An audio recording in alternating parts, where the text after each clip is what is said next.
ሃሌሉያ እግዚአብሔር ይመስገን።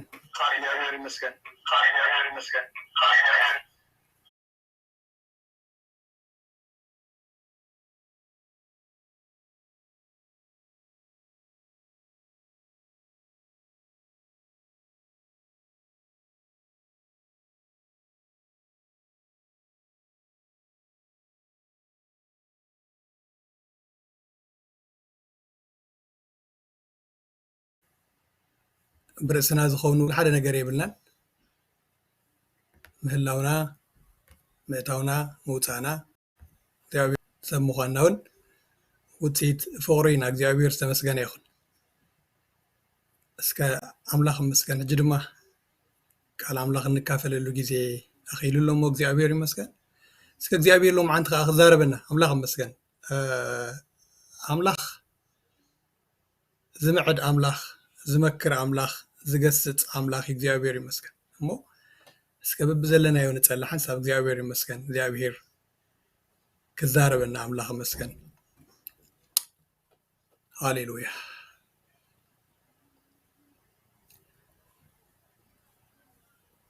እግዚአብሔር አምላኽ እግዚአብሔር ቅዱስ አምላኽ እግዚአብሔር ቅዱስ አምላኽ አታ እትዛረብ አምላኽ አታ እትመክር አምላኽ አታ እትመልስ አምላኽ አታ እትጸናናዕ አምላኽ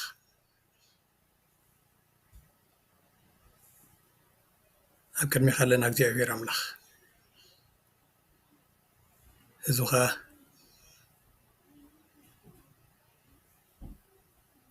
ኣብ ቅድሚኻ ኣሎ ሃሌሉያ ክርስቶስ ድማ رحمتان كغربنا يلو نسو اتصادق سلا عمتي حنسا موت كريستوس دما ناب املاح متان كغربنا يلو نسو اتصادق سلا توم عمتي حنسا موت ቅዱስ እግዚአብሔር አምላኽና በኢየሱስ ክርስቶስ ተመስገን ነመስገነካ ኣለና ንሕና ውጽኢት ፍቅርካ ኢና እግዚአብሔር ውጽኢት ለዋትካ ውጽኢት ምሕረትካ ኢና እግዚአብሔር አምላኽ ምህላውና ምእታውና መውፃና እረሰብ ምዃንና እግዚአብሔር አምላኽ ካባኻ ባእኻ ንኣኻ እግዚአብሔር አምላኸይ ሕጂ ድማ ኣብ ቅድሚኻ ቀሪብና ኣለና ስኻ መሃሪ ኢኻ ስኻ መለበሚ ኢኻ ስኻ ገናሒ ኢኻ ንስኻ ቀጻዒ ኢኻ ንስኻ መላሲ ኢኻ ሞ እግዚአብሔር አምላኽ ክንምለስ እግዚአብሔር አምላኽ ክንጸናናዕ እግዚአብሔር አምላኽ ክንሕይል እግዚአብሔር አምላኽ ክንብርትዕ እግዚአብሔር አምላኽ በቃልካ ጌርካ ነዚ ሁሉ ሎም አንተ ክትገብር ብሽም ኢየሱስ ክርስቶስ ይጽሊ እግዚአብሔር ባሪኻ ነቲ ንስኻ ተሓስቦ መልእኽትኻ ከተሓላልፍ እግዚአብሔር ደው ኢለ ዘለኹም ከይጋገ እግዚአብሔር አምላኽ ዘይ ሓሳብካ ሓሳብ ክል እግዚአብሔር ብኩሉ ክድግፈኒ ክትረዳእኒ ብሽም ኢየሱስ ክርስቶስ ይጽሊ እግዚአብሔር ነዞም ዝሰምዑን ኣሕዋተይ ድማ ኣምላኸይ ልቦም ክትከፍቶ እግዚአብሔር አምላኽ ክሰምዑን ከለው እግዚአብሔር አምላኽ ነዚ ቃል አምላኽ ጌሮም ክሰምዕዎ እግዚአብሔር ክጥቀሙ እግዚአብሔር ክጸናንዑ ደኺሞም ተለው ምብርታዕ ክኾነሎም እግዚአብሔር አምላኽ ሰኒፎም ተኸለው ምሕያል ክኾነሎም እግዚአብሔር ተስፋ ቆሪፆም ተለው እግዚአብሔር ተስፋ ክኾነሎም እግዚአብሔር ይጽሊ ንስኻ እግዚአብሔር አምላኽ ስለቲ ኣብ መስቀል ዝኸፈልካዮ ዋጋ ስሊኡ እግዚአብሔር ክትብል ኩሉ ስምረት አምላኽ ምሳና ስለ ዘሎ ደጊመ መስገነካ بشم يسوع كريستوس آمين أملاك مسجد كمل لهم أخواتنا مچم كم بأكل غير كلام أملاك مكفال زمسلو نجار يلن جندحن كبقاتمه زون ذهبنا እግዚአብሔር ሽሙ ይባረክ أملاك مسجد لو ما عندي مساحتكم كينا ككافلو حسيبي زلخو قال أملاخ أرستو خمزي لهيبي اللخو እግዚአብሔር ይመስገን تايبل ناب أملاخ مغرب زبل حسب هيبي اللخو እግዚአብሔር ተመስገን ይሁን ካብ ኩሉ ነገር ካብ ምህላው ካብ ምርካብ ካብ ምስኣን ካብ ምድካይ ካብ ምጥዓይ ካብ ዝኾነ ይኹን ነገር كندنا قداس النجر مس أملاخ مهلاوي علامة مفترينا مس أملاخ مخاني እግዚአብሔር مسكن ناي أملاخ مخان مس أملاخ مخاني علامة مفترينا እግዚአብሔር ተመስገን ይሁን ዘላለማው ድላይ أملاخ كا مسب حبرت كهلو እዩ ናይ እግዚአብሔር ድላዩ فellowship كهلو እዩ ናይ እግዚአብሔር حسب أزيو زغرم ነገር እዩ ሓንቶይ ባሰር ኪሩኹም ይብለና ጸኒሑ እዚ ሁሉ ሲ ካብ ፍቅሩ ዝተላዕለ እዩ ክብለና ጸኒሑ ሓቂ እዩ እግዚአብሔር ይመስገን እቲ ሕብረት ዘይጸሞ እቲ ስሉስ ሓደ ኣምላኽ ኣብ ንሓድሕዱ መለኮታዊ ሕብረትና ኣለዎ ከሎ ዘላለማዊ ሕብረትና ኣለዎ ከሎ እግዚአብሔር ይመስገን ምንም ሕብረት ዘየድለዮ ክንሱስ ብዘገርም ምሕረቱን ብዘገርም ጸጉን እግዚአብሔር ይመስገን ምስ ሰብ ሕብረት ክገብር እግዚአብሔር ፈትዩ ዘገርም እግዚአብሔር ይመስገን ስለዚህ ድማ እዩ ኣብ ገነት ኤደን ከይድና ክርኢ ከለና እግዚአብሔር ናብ ኣዳም እናመፀ ሕብረት ይገብር ከም ዝነበረ ኢና ንርኢ ካብ ዕለታት ሓደ መዓልቲ ግን ነዚ ሕብረት እዚ ዘጋጽም ዘቋርጽ ሓደ ኣጋጣሚ ተረኺቡ ንሱ ድማ እንታይ እዩ ሓጢኣት ኣብ ሰብ ተረኺቡ ሓጢኣት ኣብ ሰብ ተረኺቡ ሽዑ ንሽዑ እቲ ምስ ኣምላኽ ሕብረት ዝገብር ዝነበረ ባህ ኢሎ ደስ ኢሎ ምስ ኣምላኽ ሕብረት ዝገብር ዝነበረ ሰብ ድምፂ ኣምላኽ ከፍርሖ ጀሚሩ ኣብ ገነት ኤደን ኣዳም ኣዳም ኣበየለኻ ዝብል ድምፂ ምስ ሰምዐ ድምፅኻ ኣብ ገነት ሰሚዐ ፈራሕኩ ኢሉ ፈራሕ ተቐይሩ ማለት እዩ ሽዑ እግዚአብሔር ይመስገን ብዘገርም ጸጉኡ ሸፊኑ ብናይ ተስፋ ቃል ከዓ ኣሰኒዩ ካብ ገነት ኤደን ክሰጉ ከሎ ኢና ንርኢ ኣብቲ ቅዱስ ቃል ስለዚ ኣሕዋተይ ሓጢኣት እንታይ እዩ ገይሩና እንታይ ይምፅኡልና ሓጢኣት ዝብል ሕቶ እንተዳ ተሓቲትና እቲ መልሲ ሓደን እዩ ኣሕዋተይ ንሱ ድማ እንታይ እዩ ኣምላኽ ኣርሒቑና እዚኣ ሓዙለይ ኣሕዋተይ ምናልባሽ እዚ ካብ ኣምላኽ ኣርሒቑና ዝብል ሓሳብ ንእሽተይ ነገር ኮይኑ ክረኣየና ክእል ይኸውን ሓጢኣት ናብ ኣምላኽ ከምዘይንቐርብ እዩ ገይሩና ጽኒሕልና ምናልባሽ ክንዘራረበሉ ኢና ሓደ ሓሳባት ግን ቀንዲ መልእኽተይ ንዓይ እዩ ምናልባሽ ሎሚ ዓንቲ ጃካ ኣገልጊሉ እንታይ እዩ ነይሩ ናይ ኣገልግሎት እዚ እንተዳ ኢሎምኹም ወይ እውን ክዝክሩ እንተዳ ደሊኹም እዚ ብዙሕ ካልእ ዝብሎ ምዝካር የድልየኩም እዩ እዘን ክልተ እዚአን ተዘኪርኩምለይ ንዓይ ይኽእል እዩ ማለት እዩ ጥራሕ ብዝግቡእ ጌርኩም ጥራሕ ተረድኡን እምበረይ ተቐዳማይ መልእኽተይ እንታይ እዩ ሓጢኣትና በደልና ኣበሳና ካብ ኣምላኽ ርሑቓት ገበረና ካልኣይ መልእኽተይ ከዓ ከምቲ ኣብ ቀዳማይ ጴጥሮስ 3:18 ዝብለና ክርስቶስ ድማ ናብ ኣምላኽ ምእታን ከቕርበና ኢሉ ንሱ እቲ ጻድቕ ስለቶም ዓመፅቲ ሓንሳብ ሞተ እንታይ መታን ክገብረና ኢሉ ናብ ኣምላኽ መታን ከቕርበና ኣረስተይ ካብዚኣ ትውሰድ ማለት እዩ ናብ ኣምላኽ ምቕራብ ዝብል ዝሃብኩ ኣርስቲ ካብዚኣ እግዚአብሔር ዝተመስገነ ይኹን እዚ ናብ ኣምላኽ ምቕራብ ዝብል ሓሳብ ብጣዕሚ ከቢድ ሓሳብ እዩ ኣሕዋተይ ቀሊል ሓሳብ ኣይኮነን ስለዚ ከምቲ ዓንቶይ ዝነገበርኩኹም ናይ ሰብ ቀንዲ ሽግሩ ምስኣኑ ምርካቡ ወይ ከዓ ምሕማሙ ምጥዓዩ ወይ ካልእ ነገር ኣይኮነን ኣሕዋተይ ናይ ሰብ ቀንዲ ሽግሩ ወይ ከዓ በረኸቱ ናብ ኣምላኽ ምቕራቡ ወይ ከዓ ካብ ኣምላኽ ምርሓቁ እዩ ኣሕዋተይ ካልእ ሽግር የብሉን ሰብ ናይ ሰብ ሽግር ካብ ኣምላኽ ምርሓቁ ጥራሕ እዩ ስለዚ መጽሓፍ ቅዱስ ካልእ ኣርእስቲ የብሉ ኩላትና ከም እንፈልጦ መጽሓፍ ቅዱስ ከባቢ 100 ሰዓታት እዩ ዘለዎ እተን ቀዳሞት ክልተ ምዕራፋት ጥራይ ብዛዕባ ፍጥረት ዝዛረባ እቲ ካልእ ብዛዕባ ምንታይ ይዛረብ እንተኢልና ብዛዕባ ሬስቶሬሽን እዩ ዝዛረብ ብዛዕባ ዳግመ ምቕራብ ናብ ኣምላኽ እዩ ዝዛረብ እዚ ማለት እቲ ዝተበደለ ኣምላኽ ካብቲ ዘለኣለማዊ ፍቅሩ ዝተላዕለ ካብቲ ዘለኣለማዊ ምሕረቱ ዝተላዕለ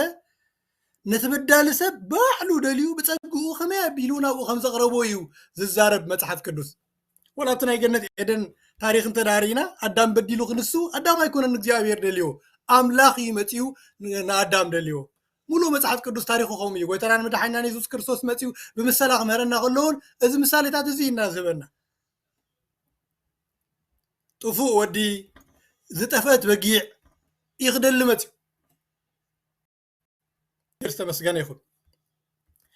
سلذي إذا داقم مقرب زبال ويكا ريستوريشن تصحيفو نبلو زلنا مصحف حساباتو تقلل أبينا غريو غلنا أبسلست حسابات كنريو نخلينا قدامي حساب أملاخ رأسو زغلت اللو مصحفيو كالايكا سب بزي أملاخ كاو أملاخ مسرحة انتا يزمسل كا زنقرنا مصحفيو إذا ترايقنا يكون زنقرنا سالساي كا مقد عركي داقم مقرب ناو أملاخ كا زنقرنا مصحفيو زياوير يمسكن حكيو مصحف قدوس ننابرا زتقم بزح لبونان بزح طبابن نرغبولو مصحف كا تخونه ግን እቲ መሰረታዊ ዕላማታት እዞም ሰለስተ እዚኣቶም እዞም ክንብሎም ፀናሕና ማለት ቀዳማይ ሰብ ብዛዕባ ኣምላኽ ቅኑዕ ምርዳእ መታን ክህልዎ ቀሊል ሓሳብ ኣይኮነን ኣሕዋተይ ሰብ ብዛዕባ ኣምላኽ ቅኑዕ ምርዳእ መታን ክህልዎ ካልኣይ ከዓ ብዛዕባ ርእሱ ከዓ ብዛዕባ ሰብ ከዓ ቅኑዕ ምርዳእ መታን ክህልዎ ኣብ ዘመንና እዘን ክልተ እዚአን ስለዘየለዋ እዩ ዓለም በቃ ከምዚ ሕንፍሽፍሽ ኮይና ዘላ ብዛዕባ ኣምላኽ ቅኑዕ ምርዳእ ስለዘይብሎም ብዛዕባ ርእሶምን ቅኑዕ ምርዳእ የብሎም ስለዚ ካብ ፍጥረት እንተደኣ ኣምላኽ ኣውፂኻዮ እንታይ ተውፅኦ ኣለኻ ማለት እዩ ፐርፐዝ ዕላማ ተውፅኦ ኣለኻ ማለት እዩ ዕላማ እንተደኣ ኣውፂኻዮ ዕላማ ዘይብሉ ፍጡር ይኸውን ማለት ዕላማ ዘይብሉ ፍጡር ከዓ ተስፋ ዘይብሉ ይኸውን ማለት እዩ ተደልዩ ይመውት ተደልዩ ይህሉ ዕላማ ዘይብሉ ይኸውን ተስፋ ዘይብሉ ይኸውን ማለት ስለዚ ቀንዲ ናይ መጽሓፍ ቅዱስ ዕላማ እምበር እንታይ እዩ እንተኢልና ብዛዕባ ኣምላኽ ቅኑዕ ምርዳእ ምህላው ብዛዕባ ኣምላኽ ቅኑዕ ምርዳእ ምህላው ጥራይ ግን እኹል ኣይኮነን ብዛዕባ ሰብ ካብ ኣምላኽ ምስ ረሓቐ ውድቀት ሰብ ብዘይ ኣምላኽ ከዓ ሰብ እንታይ ምዃኑ ከዓ ምርዳእ ከዓ ኣድላይ እዩ ኣብዚ ከዓ ደዋይ ትብለኒ ኢኻ ኣብዚ ደው ኢልካ እሞ እንታይ ቅኑዕ ምርዳእ መገዲ ዕርቂ ቅኑዕ ምርዳእ መገዲ ምድሓን ድማ ካብዚ መጽሓፍ እዚ እዩ ዝርከብ እግዚኣብሔር ይመስገን إذا خنبلو زتنحنا كنوع مرداء بزعبا أملاخ كنوع مرداء بزعبا سب كنوع مرداء بزعبا مقد مدحان أبا يزركب انتلنا أملو متحف قدوس يوزركب أب حدش كيدان تراي يكون انزركب أملو متحف قدوس يزركب سلازو كوي باولوس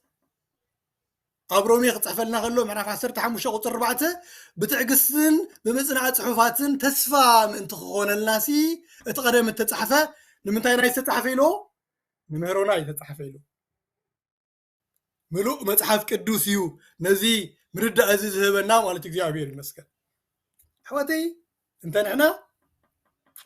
بوليكيدان اتي املاخ منيو زبل مرد قنوع مرد زهبنا اتصدق أملاخ تخبر أملاخ من يو أملاخ زبل مرداء زبنا كنوع متحف حنسب ناي حقة مرتي حنسا أنا يتتحفن بزبل بسمس ناي حكي درجة قوريت نادر بيني عينا كواتاتنا زلواوين زنب بسوانو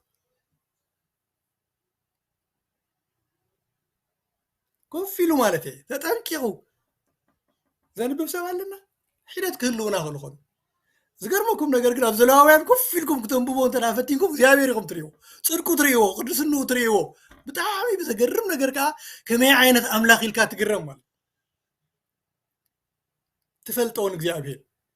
እግዚአብሔር ክፈልጦ ዝደሊ ሰብ ሰቂሉ በሐሰሰ ልባም ባዕሉ በዛ ሓሰቦ ከምዝን ከምትኒ ሊኮነን ዝፈልጦ እግዚአብሔር ዘይፍለጥ ኣምላኽ እዩ ግን ከዓ ክፍለጥ ዝደሊ ኣምላኽ እዩ ግን ክፍለጥ ክደሊ ከሎ ከዓ ብቃሉ ገይሩ ክፍለጥ ዝደሉ ኣምላኽ እዩ ሓለፈ ቃሉ ክፍለጥ ኣይደልን እዩ ኣእምሮ ሰብ ጥራሕ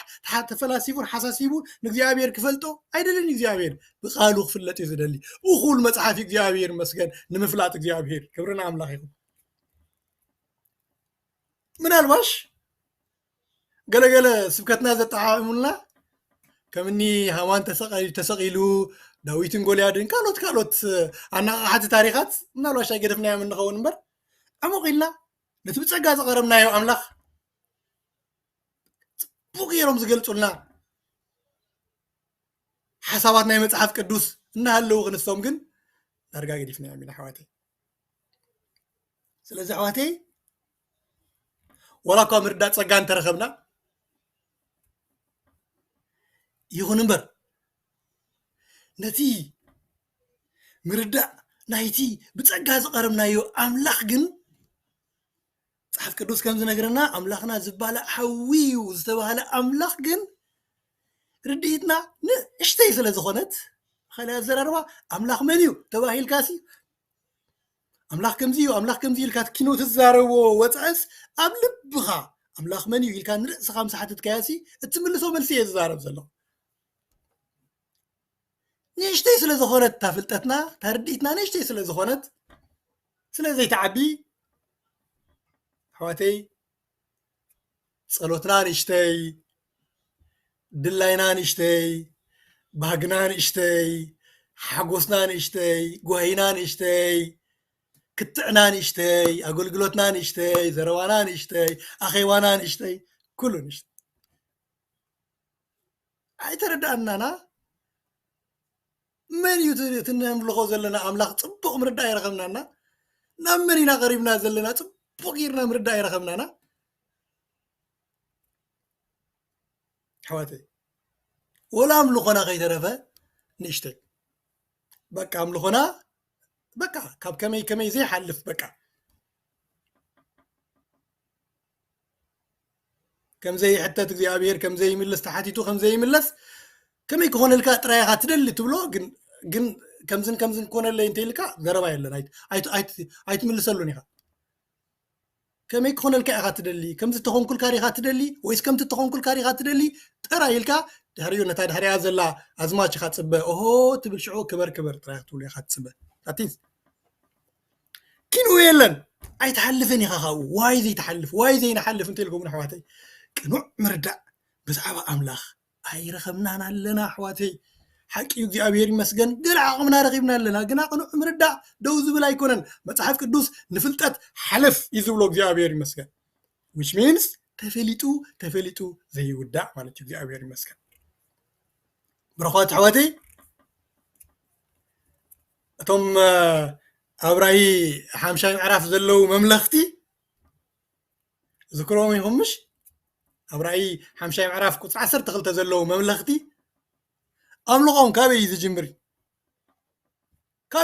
أملقهم تفضل ريقهم حواتي أملقهم كابي كم زي جمر حدا من الأخ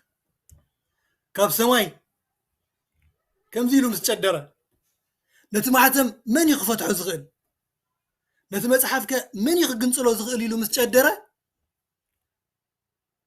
أب سماي يكون أم مدرخة حدا كوا زفتحو مستسأنا تنززر إذن بري وهنس دما إذي حدا سب زفتحو مسأنو أزيو مسكبدو مو مسبخي كابتم شما قلتات حدا أي تبكى تاخون كاتبكي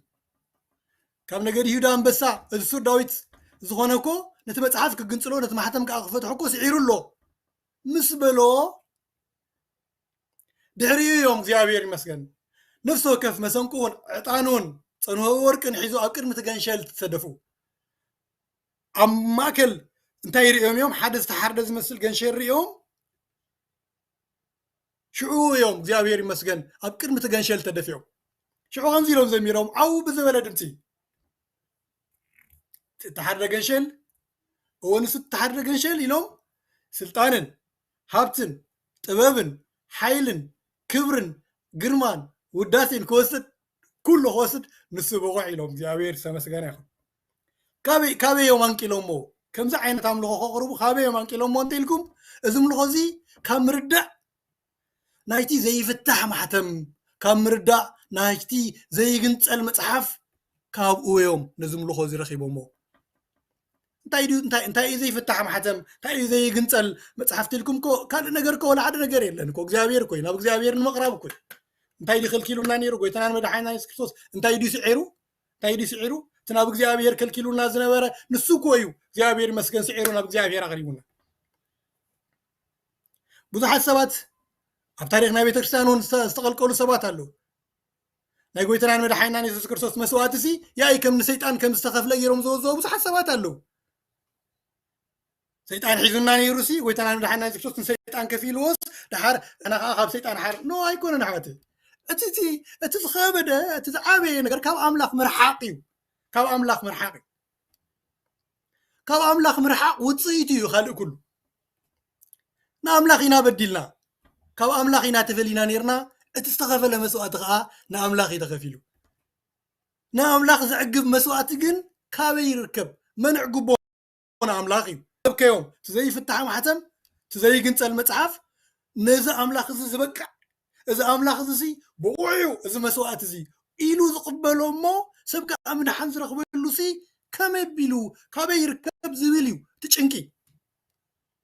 ኣብዚ ጭንቂ ዝኸለዉ ግን ሓደ ዝተሓርደ ገንሸል ርዮም እዚ ዝተሓርደ ገንሸል እቲ ሱር ዳዊት እቲ ናይ ይሁዳ ኣንበሳ ንሱ ስዒሩ ኣሎ ዝብል ተስፋ ዘረባ ምስ ተሰምዐ እዩ ዓብዪ ኣምልኾ እግዚኣብሔር ይመስገን ወፂኡ ኣምላኽ ይመስገን ካብዚ እዩ በቃ እቲ ምልኾ ዝብገስ ማለት እዩ ካብዚ እዩ ዝነቅል ኣምላኽ ይመስገን ካበይ እዩ ዝነቅል ምርዳእ ካብቲ ዓብዪ ኣምላኽ እዩ ዝነቅል ተኣምልኾ ዕቤት ናይቲ ዓብዪ ዝኾነ ኣምላኽ ከዓ ነቲ ማሕተምን ነቲ መፅሓፍን ክግንፅሎ ዘይተኸኣለ ማንም ሰብ ዘይተረኸበ እምበር ካልእ ወልሓደ ይብሉ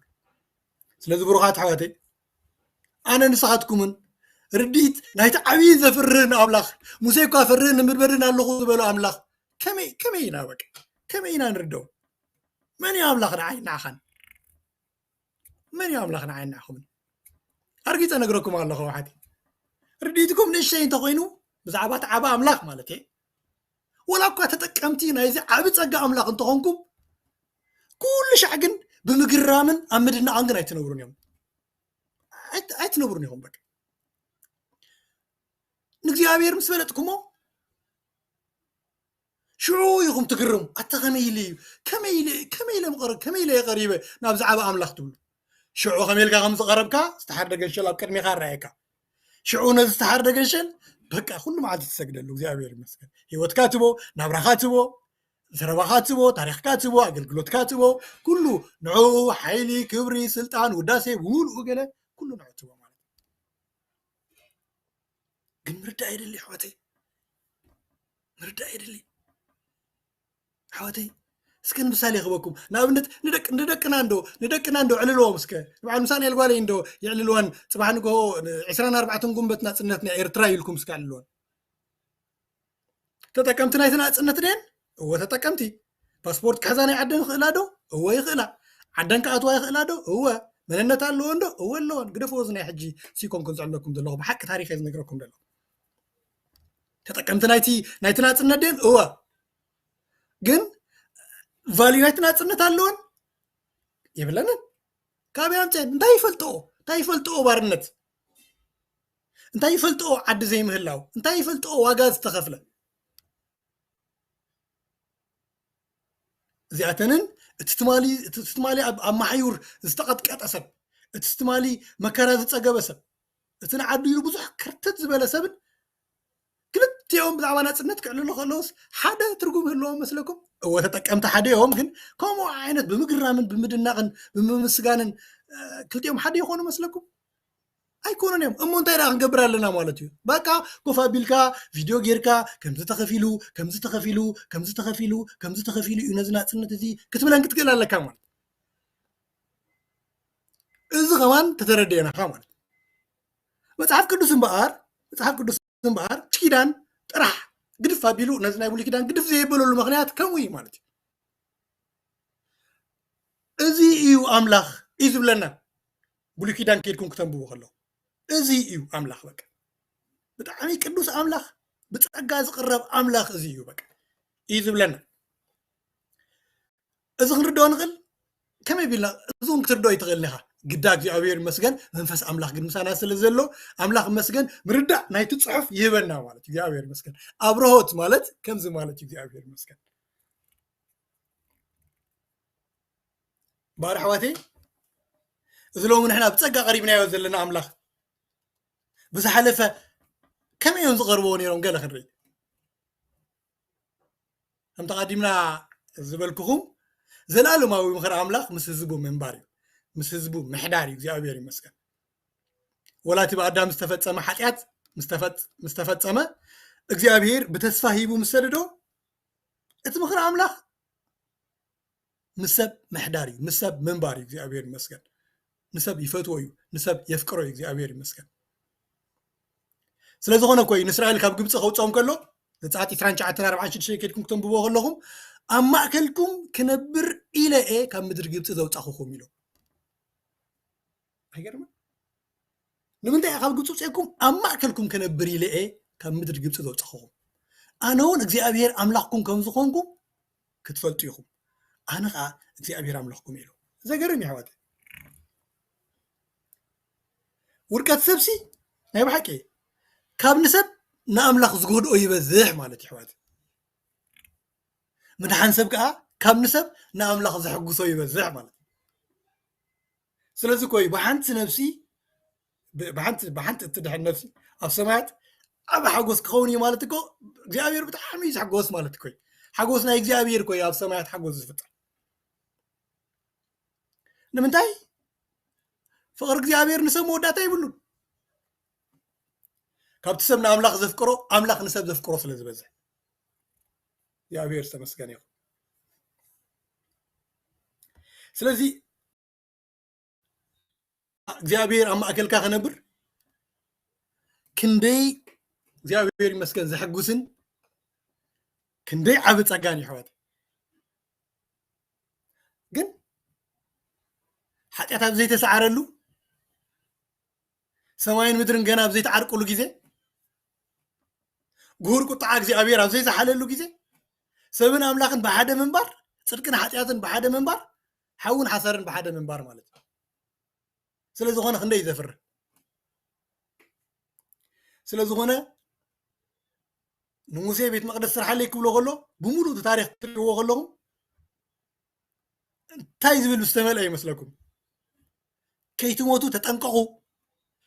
ዝተመልአ እዩ በቃ ከይትሞቱ ተጠንቀቑ ከይትሞቱ ተጠንቀቑ ብዝብል ዝተመልአ ብጣዕሚ ዘፍርህ ኣምላኽ ዝገርም እዩ ቅድሚ ኣምላኽ ምሳኻ ክነብር ብጣዕሚ ጥዑም ግን ከዓ ብጣዕሚ ከዓ ዘፍርህ ኣምላኽ ኣብ ታሪክ ከም እንሪኦ ዘራውያን ታሻይ ምዕራፍ ኩልኻትኩም ትዝክርዎ ኢኹም ነቲ ማሕደር ኣምላኽ ክብሪ ኣምላኽ ምስ ወረዶ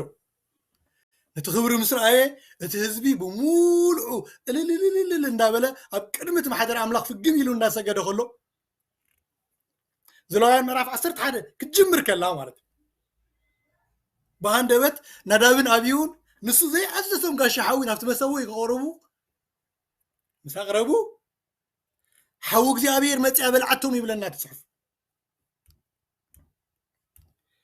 ሽዑ ሙሴ ንኣሮን ኣጆኻ ኣሮን ሓወይ ገለ ኣይበሎን ከድኩም ክተንብብዎ ትኽእሉ ኢኹም ዘሌዋውያን ምዕራፍ 10 ኣሮን እግዚኣብሔር ዝበሎ ኣይዘከርካዮ እንዲኻ እንታይ ኢሉ እግዚኣብሔር በቶም ዝቐርቡኒ ክቅደስ እየ ኣብ ቅድሚ ኩሉ ህዝቢ ከዓ ክኸብር ኢሉ ተዛረቦ እግዚኣብሔር እዩ እዚ ኢሉ ኣይናይ እዚ እዩ እንታይ ኢሉ ዝተዛረቦ በቶም ዝቐርቡኒ ክቅደስ እየ ኣብ ቅድሚ ኩሉ ህዝቢ ከዓ ክኸብር ኢሉ ክንደይ ይኸብድ ሽዑ ኣሮን እንታይ ትብል ታፅሓፍ ትመስለኩም ትም በለ እንታይ ክኽብል ሕሉፍ ሓሊፉ ኣሕዋተይ ንምሕዛን ከማን ኮ ዕድል ዘይተዋሃቦ ሙሴ ፀውዒ ንኣሮን ንኣልዓዛር ንኢታማር ፀውዒ ዘይቲ እግዚኣብሔር ኣብ ልዕሊኹም እሞ ከይትመዙ ነዚ ኣኼባ እዚ ከዓ እግዚኣብሔር ከይኩርየሉ ርእስኹም ከይኽይፉ ኢሎም ክዳውንትኹም ከይትቐዱ በቲ እግዚኣብሔር ዘቃፀለሉ ምንዳድ ንኣሕዋትኩም ሲ ብዘሎ እስራኤል እትብከ እምበር ንስኻትኩም ካብዛ ድኳን ምርኻብ እዚኣ ከይትወፁ ኢሎም ካብዚኣ እንተወፂኹም ትሞት ኢኹም ከመይ ዓይነት ኣምላኽ ይበቃ ዘገርም ኣምላኽ ክንደይ ይኽብድ ክንደይ የፍርህ ብሓቂ ኣብ ማሕደር እግዚኣብሔር ክትርከብ ቀሊል ነገር እዩ ኣሕዋተይ ብጣዕሚ ኮ እዩ ዕድል ኮ እዩ ብህላውነቱ ክትጠግብ ክንደይ ዕድል ኮ እዩ ማንም ሰብ ኮ ይረኽቦን እዩ ኣብ ማሕደር እግዚኣብሔር ክትርከብ በዓል ዳዊት እኮ ኦጎይታ ሰራዊት ማሕደራትካ ክንደይ ባህ ዝብላ ነብሰይ ናፀድ እግዚኣብሔር ትናፍቆን ሃረር ትብሎላ እኮ እዮም ኢሎም ኣብ ቤትካ ዝነብሩ እኮ ብፅዖን እዮም ኢሉ ንሕና ንዝምሮ መዛሙር ማለት ኮ ኣብ ቤትካ ማለት እኮ ኣብኡ ኮ ይፍቲ ከባቢ ኮ ካብ ሽሕ ሓንቲ መዓልቲ ኣብ ቤትካ ሓሸኒ ኮ ኢሉ ኣብ ኣፀርካ ትሕሸኒ ኮ ኢሉ ክንደይ ባህ ዘብል ክንደይ ደስ ዘብል እኮ እዩ ዕድል እኮ እዮም ረኺቦም ሌዋውያን أتذكرون ديكم موسى هذا جزء دك عراق قبل عليهم مسلا علو موسى نارون موسى زبلهم تذكرهمش أما حبر እግዚአብሔር ከተገልግሉ ኣብ ኣኼባ እግዚአብሔር ደው ኢልኩም ከተገልግሉ ኣምላኽና እስራኤል ናብኡ ከቕርበኩም ኢሉ ኣብ ኣኼባ እስራኤል ከም ዝፈልየኩም ውሒድኩም እዩ ኢሎም ማለት ንእግዚአብሔር ከተገልግሉ እግዚአብሔር ናብኡ ኣቕሪብኩም ውሒድኩም እዩ ሕጂ ክህነት ትደልዩ ኢሎም ማለት ቀሊል ነገር ኣይኮነን ማለት ዕድለኛታት እዮም ሌዋውያን ናብ እግዚአብሔር እዮም ቀሪቦም ማለት ቀሊል ነገር ኣይኮነን بحكي أبرم أملاك بحكي ناو أملاك مقرب قليل عدل أيكون قندقي مبلغكم حواتي هذا حتى زي تسعر له جزء قطع أملاك زي زحل له جزء كندي كبيدي نمتى مثلكم حواتي قدسنو يكون صدقو بركتو يكون قطعو بتم زقربو ويو زقدس بتم زقربو وي زقلت أبتم زقربو بركتو يكون قطعو أبتم زقربو لوهاتو يكون حيلون كيلوتون مستقلته شعوء سبات إزغزي أبيرزي أملاقي يولو بخلت يو مكان حوي يو مالك بتعامي يستغمكا أتحزن تزي تبيعك اللغة ينددكا مالك بتعامل غبيد لو وين كم ايو اغاني فوم مالتي اسرائيل كم هاجرون نزي بتحوا እግዚአብሔር ምክር ሁላትና ንፈልጦይና አብርሃም ኣብ ክንዲ ኩሉ ሰብ ተመሪጹ እስራኤል ኣብ ክንዲ ኩሉ ሰብ ናብ እግዚአብሔር ከም ተቀርብ ተመሪጻ ሌዋውያን ኣብ ክንዲ እስራኤል ከም ተቀርብ ተመሪጻ ካህናት ደቃሮን ኣብ ክንዲ እግዚአብሔር ኣብ ክንዲ ሌዋውያን ከም ዝቀርቡ ተመሪጾም አሮን በይኑ ከም ውይትና እግዚአብሔር አሰራርሓ ማለት እስራኤልን ኣብ ክንዲ ሁሉ ህዝብ ዓለም ከም ሃገር ናብ እግዚአብሔር ክትቀርብ ዝተመርጸት ሃገር بحق دما እግዚአብሔር ይመስገን ብዙሕ በረከት ብዙሕ ናይ እግዚአብሔር ህላውነት ተዓመት ሃገር ናብ እግዚአብሔር እንዳቀሪባ ኪዳን ናቶም እዩ ተስፋ ናቶም እዩ ኣቦታት ካብኦም እዮም ካብ ጸላቶም ምድሓን ንዓኦም እዩ ብቐትሪ እንድደመና በለይቲ በሓዊ መምራሕ ናቶም እዩ ኣብ በረኻ 40 ዓመት ክበልዑ እግዚአብሔር ስለ ዝቐረቡ እዮም ክዳውንቶም 40 ዓመት ከም ዘይበል ከም ዝተገበሩ ጫማኦም ከም ዘይበል ካብ እግሮም ከም ዘይበል ከም ዝተገበሩ ንሓያላትን ብርቱዓትን ነገስታት ክስዕሩ ዝገበሮም ናይ እግዚአብሔር ህላውነት ምስኦም ምህላው እዩ በረከቶም እዩ يكون بر بتوم زقربوني يا خاز قدس سلازم بالك زيابير إسرائيل نتحدث الذي إسرائيل كان جاء متحف قدوس تصحيفه زلوا تاريخ ناي 7 قال إذا ناي تمالي 100 عام زي قبر تاريخ 6 مليون حزب يوم كم حسم هاليوم واي እግዚአብሔር በቶም ዝቀርቡን ይሄ ዝቅደስ ይል እዚ ሁሉ እንታይ ንምባል ሓጢአት ኣብ ዘይተሰዓረሉ ናብ ኣምላኽ መቕራብ በቲ ሓደ ወገን በረኸት እዩ በቲ ሓደ ወገን ከዓ ዕዳ እዩ ኣሕዋተይ ብሓቂ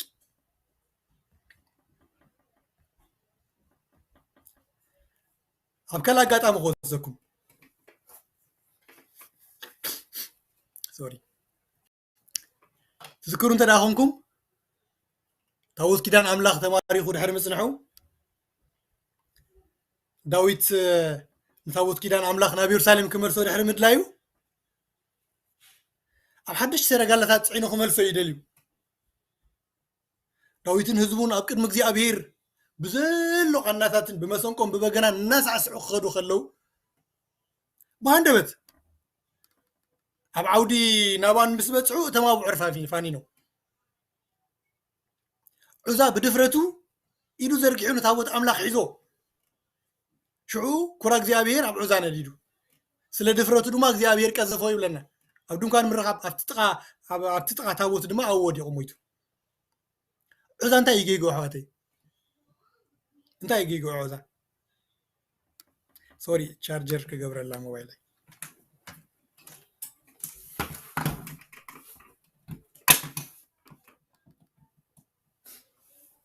سوري عزا انت يجيجو حواتي تاوت እግዚአብሔር كودق إلو كنز حزة كمودع كنز دحانس እግዚአብሔር غصفه جوناثان إدواردز تبع لحد يوم لحسب نزح حساب زخمي يجرو قال يتوه مثلكم حواتي عزا انت يغينو تاوت እግዚአብሔር كيودق مو انت خي رغبو يفريو شكا ترى مودع تاخذ رغبو تغل انت وات املاخ امريت ودي انت يخرخبو شكا يخرخبو حمد كصيق امو እግዚአብሔር مس حمد مس شكا انت يرو ركب الله وي اب حمدنا شكان حاتيات الله ديو يلن حمدن شكا انت يغبرو انت وات املاخ يتنكفو حنتي يغبروني እግዚአብሔር እኮ ጉዳይ مس حاتيات يو እግዚአብሔር حوي انت لاكو حاتيات كو يزبل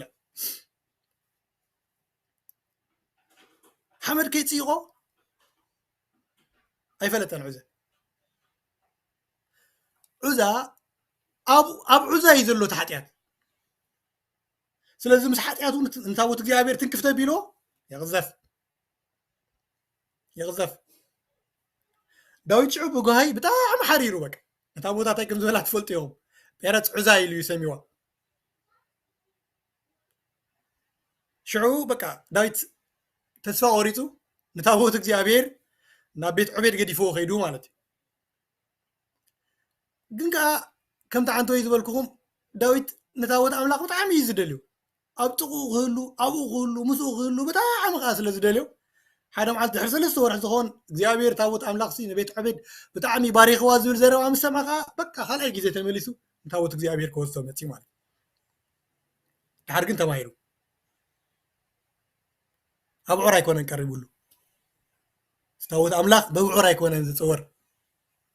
التاريخ كم يجركا تاوت أملاك كاب حدا بوتا ناف حدا بوتا كم يجركا خم زقعز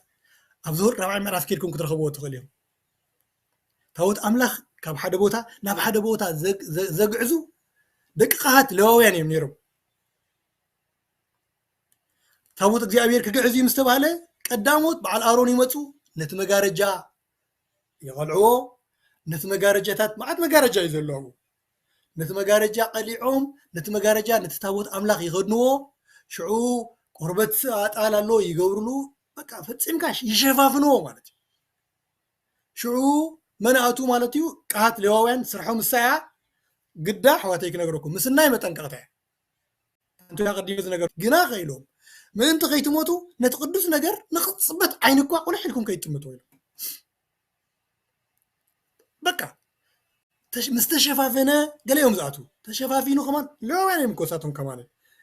ግን كم قليلهم كل حكبلي يقولوا ذكر يوم كل غاتكم قلبيت አለው تتاوت أملاك نتن بقلبيت አላ በተን ቀለቤት በእንት ሰኪሞም የም ነተን አው ቀለቤት ዘአትዋ በእንት ሰኪሞም የም ተኸድዎ ማለት አብቆም የም ስከሙ አባቡ ዑራ ይኮን ድስከሙ ማለት ዝገርም ይሕዋት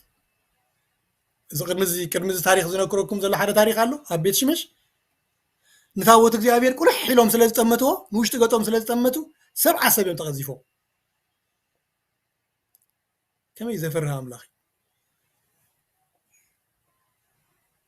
حواتي سلازي كوي እግዚአብሔር ንሙሴ መቅደስ ግበረል ይሉ እዝዞ ከሎ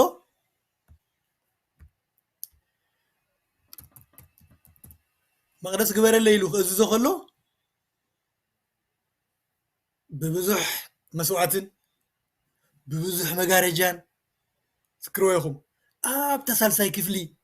اب قدس قدسان اب اخر كبيلو قدمي انا بصحكه قدمي تقدس قدسان دباباي زبالالو افت الدباباي او مسوي له افت مسوي بزسوا بزح ነገር አሎ ድሕሪኡ ናብ ተቅድስቲ ካትአቱ ኣብቶም ካህናት መዓልታዊ የገልግልዮም ኢሞም ግን ናብታ ድሕሪታ ክፍለ ኣቱንዮም ንምንታይ ናሮን ኮሚሎ ከም ደቂ ሓመታን ከይትመውት ናብታ እግዚአብሔር ዝርከበላ ሳልሰይቲ ክፍሊ ቅድስቲ ቅዱሳን ከይትኣትሉ حنت معلت تريها نمتاو تفكدك كايلو لو وين مرة فاسش شغيلكم ترويهم معلت سريت تبال يوم كيبور زبلو مالتيو لا وقت أتون تنا هونكا قدم كرادم حدا دعول نسل حتياتكا حدا دبيلا نسل هزبي حدا دبيلا عزازيل زدر زخيد كلتن مسواتي أواقع إزغولو مسواتي إزغولو بدم إيخا شعو إيخا لا بقزي أبير تاتو معالت عرقي إسرائيل ها هيلو زتصبايا نتوم كانت قابت عم خباد معالتيا ኣይተጻሕፈን ግን ብዙሓት ሰባት ከም ዝብልዎ ናይ ታሪክ ክብልዎ ክእሉ ኾነ እዮም ክኣትዉ ከለዉ ይብሎም ኣብ መፅሓፍ ቅዱስ ኣይረኸብክዎን ኣነ ተኣሲሮም እዮም ዝኣትዉ ነይሮም ይብሎም ቃጭል ከም ዝነበሮም መፅሓፍ ቅዱስ ይነግረና እዩ ኣዝዩ ዘፍሪ እዩ መዓልቲ ስሬት ንኻህናት እግዚኣብሔር ማለት ሽዑ እግዚኣብሔር ናይ ኣሮን ምስ ተቐበሎ ንዕኡ ምስ መፀ ናቱ ምስ ተቐበለ ድሓር ከዓ ከይዱ ከዓ ነቲ ደም ሒዙ ከዓ ናብ መን ኸይድ ንናይ ህዝቢ ከዓ ከቕርበሉ ይኸይድ ኣበዩ ዘቕርቦ ታቦት እግዚኣብሔር ኣሎ ታቦት እግዚኣብሔር ከዓ ብምንታይ ዝተኸድነ እዩ ኩላትኩም ትፈልጡ ኢኹም ኢለ ይሓስብ እዚ ትምህርቲ እዚ እግዚኣብሔር ይመስገን ፀኢለ ሕልፈ ዝብሎ ዘለኹ ዓብዪ ትምህርቲ እዩ ዓብዪ ምርዳ እዩ ኣብ መፅሓፍ ቅዱስ ልዕሊ 50 ቻፕተርስ ናይ መፅሓፍ ቅዱስ ዝሓዘ እዩ ቀሊል ኣይኮነን ናይ እግዚኣብሔር ምርዳ ማለት እዩ ትር ኢሉሲ ኣብ ዘፀኣት ኣብ ዝሆልኩ ትረኽቦ ልዕሊ 50 ቻፕተርስ ዝሓዘ ሓሳብ እዩ እዚ ነግረኩም ዘለኹ እዚ ደም እቲ ሒዙ ኸይዱ ሽዑ ኣብቲ በኽረን መተዓረቕ ኣሎ ኣብኡ ኣብ ልዕሊኡ ኪሩቤላት ኣለዉ ኣብኡ እዩ ዝነብር ኣብ ልዕሊ ኪሩቤል ዝነብር እግዚኣብሔር ኢልዎ ኣሎ ሽዑ ኣብቲ በኽረን መተዓረቒ ብጣዕሚ ጉሂሩ ዝፀንሐ ቁጣዕ እግዚኣብሔር ኣብኡ ኣሎ ሽዑ ደም ድቤላታትን ደማብዑርን ፀግ ኣቢሉ 7 ግዜ ብርእሱ ንሱ ቅቡል ምስ ኮነ 7 ግዜ ከዓ ስለ ህዝቡ የቕርብ ድሓር ደገ ይወፅእ يحسب حرة دبيلا أو رئيس إيديهم برلو كل حاجات نا إسرائيل تدبيلا يسكم سكيمو نبرخا قصو يتفق كم غيرو حاجات رح أقول لهم نبره جناحاتي إذا في السمات كجبرو ما يكالن بك أي تخالن إذا في السمات كجبرو إبراهيم صحفي كنا قررنا أقول لهم عرف عسرته أتبع عمتو كل ساعة مسؤولات سيك زغروا نورس كتو سي فتصمات كجبرهم ساي كالن يلو وأنت أين يوم زغبرون يروم تلك أب عمت يوم مذكرت حتيات زغون زغروا زنور أنت مالتي مذكرت حتيات مال حتيات اللو مالتي أنت دا كم زنت زغون مسؤولات زغرب حنسا كابزنات سوسي أبلنهم دقيم حتيات كابزي اللهم كم مسؤولات دي معرفون يروم نو أنت دا يوم زغورو زلو مالتي عمتاوي متيوم سلا حتيات مسؤولات تقرب غلو بخلي الزرار أنت يوم زبلو زلو مالتيو سواء مدرنا يتعركن جنا حتيات أي تعالين مالتيو لك كم زي نا HIV مدهاني دوز سبات مش قالو HIV مسؤول سلا زلوت مدهاني توصديو تايز تقوم تمدهاني تنترى إلا متانيحي يزبال ولا تشمو فتصيمو نتي فيروس قتلو أيكلني متصانيحي سلازا حدثب متصانيح قوسر الله إندايركت ويتا يزبلا كارلو فيروس الله مسايا الله مونتايرات قبر الله خامالتيو كتصانيحني كومو ينيرو أقلقلوتهم مالت تمنتايسي دما بعورن دي بلاتاتن حتيات كرحق أيكلن فتصيمو خرا كبدتنا يتحتيات رأي واجي حتيات حواتي كبيد زقبرو اتتبدالي إيو اتتبدالي إيو خبيد غيرو حتياتي إذا خبيد حتيات إذن اشتيا يكونن اتتبدالي إيو عابس لزخونة إيو حتيات أزيو خبيد زخون أملاخي تتبدالي حواتي سلذي عنتو يزي نقركم منشي نعملوخونا يبعال يوهانس كم زيو مالتي منك عرق غيل سماين مدرنسي بدم دبيلاتاتن دما وعرنسي كعرقسي أي كإلنيو انتاي رأي خقبر كشفن قني خير مشكم يلنا أبرومي سالسي عراقو تعسرين حموشتن كموخا تبتع قصة أملاق التقبر حتيات يحلف سلازا حدقو مشي بلنا يحلف سلازا حدقو تاي مالتي تكا إذا زقفت سامزنا برا مسواتتات ناتي بدل تايز قبر نيرو مالتيو يحلف يحدقو نيرو مالتيو يحلف حدقو نمان تبيلو نيرو مالتيو نمن تبيلو نيرو እግዚአብሔር ይመስገን نمن نتي جنشل أملاخ ንዑ ይጽበየሉ ነይሩ ንመን ጽበየሉ ነይሩ ነቲ ዝተሓርደ ገንሸል ኢየሱስ ክርስቶስ ንዑ ይጽበየሉ ነይሩ ስለዚ ዕብራውያን 9 ምዕራፍ 11 ክነግረና ከሎ ክርስቶስ ግና ናይቲ ዝመጽእ ሊቀ ካህናት ኮይኑ ምስ መጸ ብደምድቤላታትን ብደምዳዊ ብዑር ኣይኮነን ብምንታይ በቲ ብሉፅን ፍጹምን ብኢድ ዘይተገብረ ማለት ካብዚ ፍጥረት እዚ ዘይኮነ ድንኳን እዩ ኣትዩ ሳቶም ናበዮም ዝኣቱ ነይሮም ናብዚ ብኢድ ዝተገብረ ድንኳን እዮም ዝኣቱ ነይሮም ጎይታናን መድሓኒትና ኢየሱስ ክርስቶስ ግን ናብዚ ድንኳን እዚ ኣይኮነን ዝኣቱ ነይሩ ብደም ርእሱ እዩ ናበይ ኣትዩ ናብታ ሰማያዊት መቅደስ ኣትዩ እግዚአብሔር ይመስገን ደም ድቤላታትን ደማራውሕን ፈጺሙ ንሓጢኣት ከርሕቆ ኣይከኣልን እምበኣርሲ ኣሕዋተይ ኢሉና ሽዑ ዕብራውያን 9 ምዕራፍ 29 ማለት እምበኣርሲ ምስልቲ ኣብ ሰማይ ዘሎ ምስሊ በዚ ክፀሪ ከምኡ እዮም ዘፅሪ ነይሮም ትዝክሩ ኢኹም ሓጢኣት እቲ ኣሮን እቲ መስዋእቲ በደሉ ሒዝዎ ምስ መፀ ሽዑ ኩሉ እዩ ዝነፅእ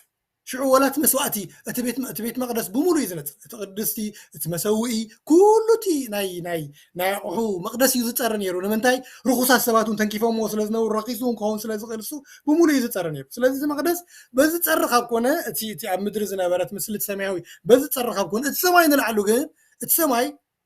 ንባዕሉ ግን ካብዚ ብዝሓይሽ መስዋእቲ ክፀሪ ኣይግድን እዩ ነይሩ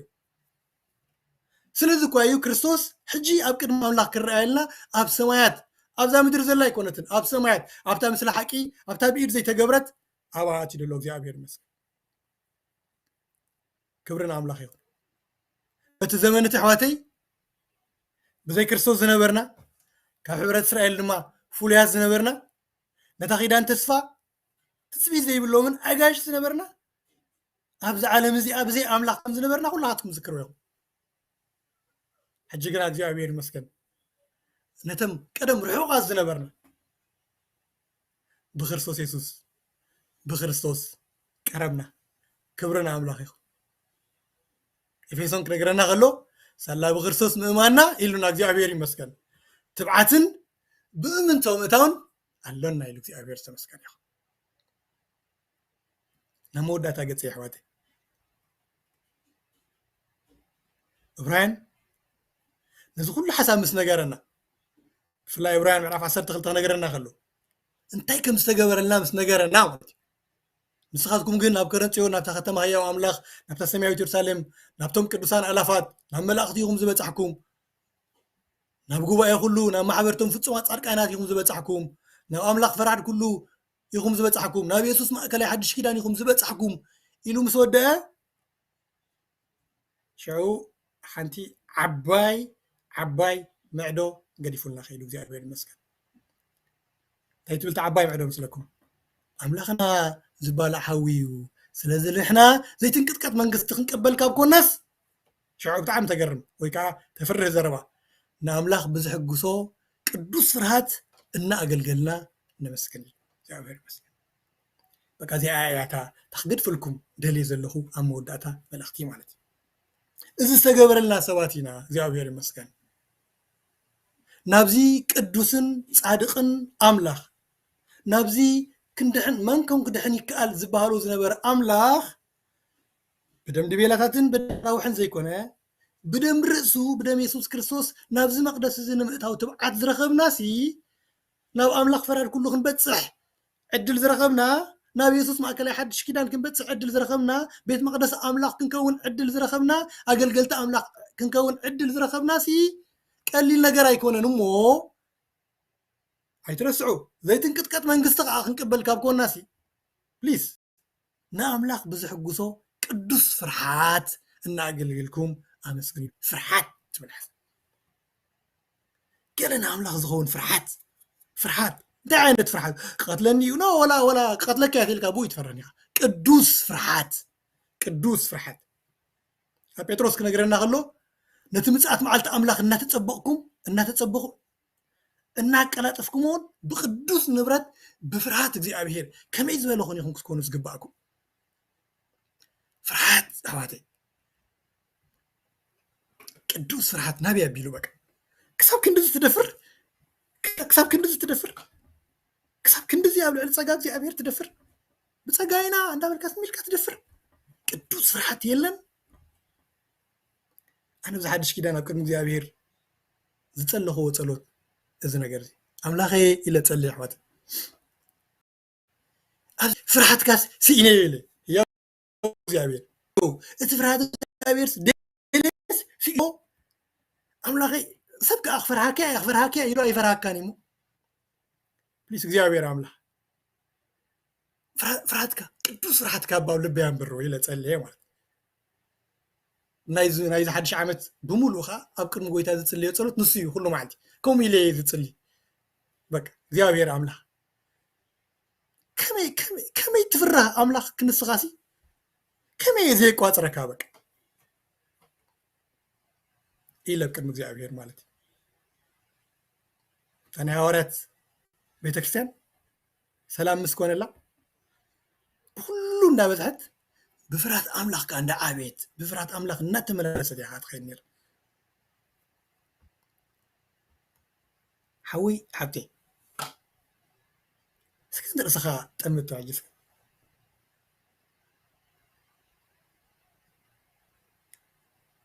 እስከ እግዚአብሔር ይመስገን ከምዚ እንዳበልኩኹም ከለኹ በዚ ሓሳብ እዚ እግዚአብሔር ይመስገን ክንፅልኽ ሓዲገኩም እዩ በዚ ሓሳብ እስከ ንፀሊ ቅዱስ ፍርሓት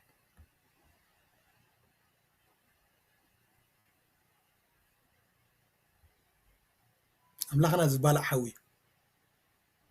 سلازم احنا زي تنقطق منقص تنقبل كاب كوناس نعم لاخ بزح قصو قدوس فرحات نقلقلنا أنا مسكن قدوس فرحات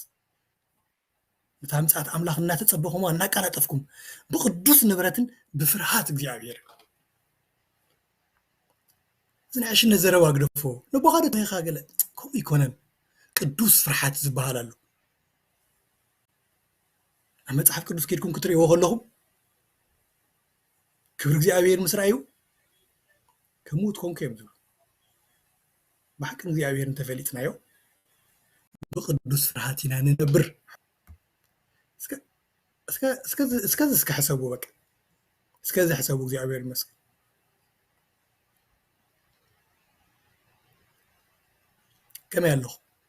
كما ያለኻ ቅዱስ ፍርሓት ኣሎ ኣብ ልብኻ ገለን ክትገብር ገለን ክትገልግል ገለን ክትጎይ ሓደን ክትዓይ ሓደን ክትሰርሕ ከለኻ እስከ ቸክ በቃ እስከ መርምሩ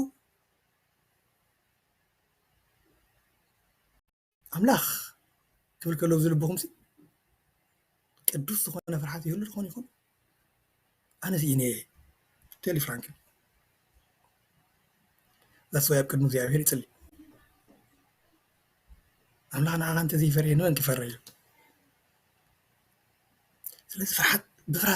فرحات كاسي قبل بيان بالرويب تقدوس فرحات كابك تقدوس فرحات دي أمير كابي كرهو ويلا مس حسب كحواتي نابكال يجنا يكدكم نابكالو يتميز زلوين كان بوجه ميراي لا عمخ أوشتي تنكفني بك كمي ቅዱስ ኣምላኺ እንዳበልኩ ስቂሉ ካብ ሰማይ ኣይኮነን ድብ ኢሉ ፍርሃት ክመፀካ ማለት ኣብ ቃሉ እዩ ዝርከብ ፍርሃት እግዚኣብሔር እስከ ንፀሊ እግዚኣብሔር ይመስገን ኣምላኽ ሎሚ ብቅዱስ ፍርሃት ንማሕበርና ክመል ብቅዱስ ፍርሃት ንህዝቢ ኣምላኽ ክትንክፉ ብቅዱስ ፍርሃት ምግልጋል ክኾነልና እግዚኣብሔር ይመስገን ብቅዱስ ፍርሃት ንሓድሕድና ምቅርራብ ክኾነልና بقدوس فرحات نبهها الكهون الله እግዚአብሔር ይመስገን بقدوس فرحات منبار كهون الله بقدوس فرحات كميز ولا ጸጋ ከም ዝረኸብና እናዘከርና كميز ولا مقبلنا እናዘከርና ናበይ ከም ዝበፅሐና እናዘከርና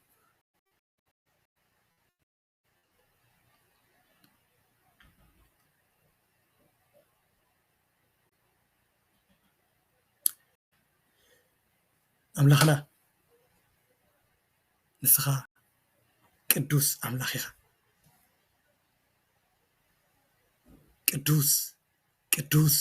ቅዱስ ተባሂሉ ልካሉ ቅዱስ ኢኻ ሓደ ኮነ ባኻ ክቐርብ ዝኽእል ወላ ሓደ የለን ሓደ ኮነ ኣኻ ክዕግብ ዝኽእል ወላ ሓደ የለን نسخة بتقدس ودخا بيسوس كريستوس ترايخا تعقب بتي نصدقن قدسنا نزخوننا مدحانينا يسوس كريستوس ترايخا تعقب እግዚአብሔር አምላክ ስለዝኾነ ድማ ኣብ ክንዳና ንወድኻ ኢየሱስ ክርስቶስ ሰዲድካ ነቲ ማሕተም መንኮን ክፈትሖ ነቲ መጽሓፍ መንኮን ክግንጽሎ ዝተባሃለ ከቢድ ነገር ሞት ወድኻ ነቲ ማሕተም ፈቲሑ ሞት ወድኻ ነቲ ማሕተም ነቲ መጽሓፍ ገንፂሉ ምሳኻ ክንቀርብ ናባኻ ክንቀርብ እግዚአብሔር ይመስገን ምሳኻ ክንነብር እዚ ዓብ እዚ ምሕረት እዚ ዓብ እዚ ጸጋ እዚ ዓብ እዚ ፍቕሪ ተቐቢልና ኢና እሞ እግዚአብሔር ኣምላኽ ነመስግነካ ኣለና ጎይታናን ኣምላኽናን እዚ ምርዳእ እዚ ኣብ ነፍሲ ወከፍና ኸይሉ ይጽሊ ከመይ ዝበለ ምድሓን ከም ዝረኸብና ናብ ከመይ ዝመሰለ ኣምላኽ ምቕራብ ከም ዝኽኣልና እግዚአብሔር ክርዳእና እሞ ኩሉ ሻዕ ብምድናቕን ብምግራምን ተመሊእና እግዚአብሔር ውሽጥና ብቅዱስ ፍርሃት ተመሊእና እግዚአብሔር ኣምላኽ ኣብ ቅድሚኻ እዚ ዝወለዶ ምልኾ እዚ ዝወለዶ ስግደት እዚ ዝወለዶ አገልግሎት እዚ ዝወለዶ ተኣዛዝነት እዚ ዝወለዶ እግዚአብሔር ኣምላኽ ህይወት ስለሆና ብጎይታናን መድሓኒትና ኢየሱስ ክርስቶስ ይጽሊ በዚ ነገር እዚ ምንቕቓሕ ክኾነልና እግዚአብሔር ይጽሊ ስለ ዝፀንሐና ግዜ የመስግነካ ብሽም ወድኻ ብሽም ኢየሱስ ክርስቶስ ኣሜን እንታይ ባርካ ፓስተር ኬሩ ኣለኻ መስለኒ ብወገነይ ወዲእ ኣለኹ ንዓኻ ሓሊፈ ክበካ